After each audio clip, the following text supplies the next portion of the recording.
আমরা পশ্চিমবঙ্গ সরকার জরুরি অবস্থার কালো অধ্যায় এই বঙ্গের যারা জেলে গেছিলেন, অত্যাচার সহ্য করেছেন, নিদারুণ কষ্ট দিয়েছেন, আমরা তাদের আগামী 9 আগস্ট সম্মাননা প্রদান করব এবং স্বীকৃতি দেব।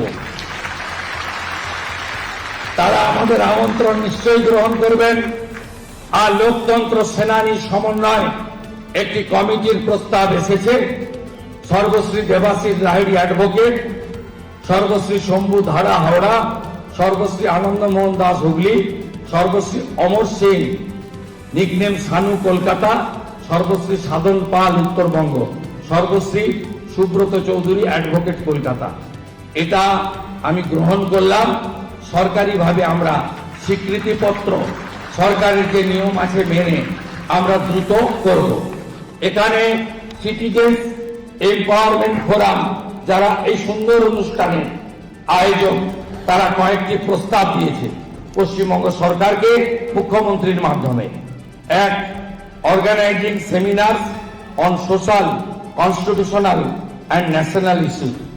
2, conducting programme to promote civic rights and social justice.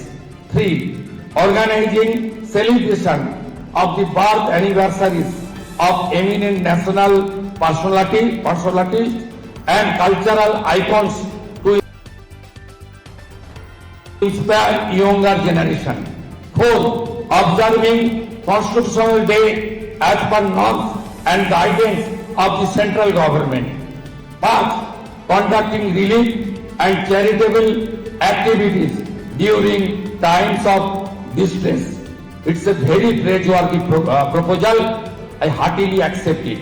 আমরা একসঙ্গে কাজ করব এবং আমরা সবাই মিলে এই পশ্চিমবঙ্গকে সোনার বাংলা তৈরি করব। সবাই ভালো থাকবেন।